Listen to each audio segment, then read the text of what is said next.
something for an opiate addiction. I'm in recovery and take a preventable medicine. Well, they thought they got me there.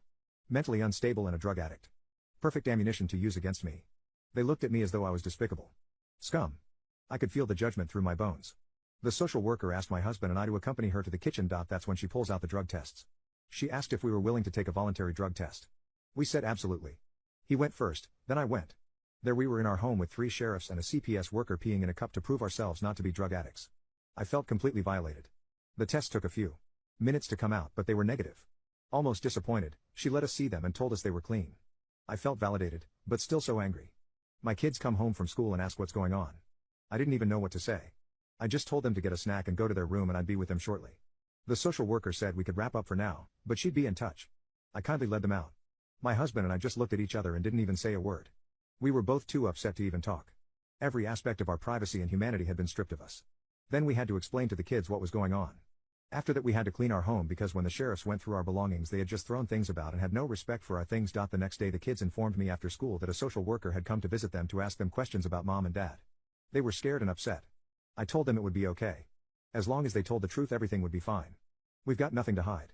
The social worker paid me a few more visits. Each time I was cooperative and willing to do whatever was needed. Anything to get them to go away and stay away. Turns out my mother had called the principal at school asking him questions about my kids. Were they stinky, dirty, did they look well fed, things like that. Then someone who claimed to be an uncle called and did the same.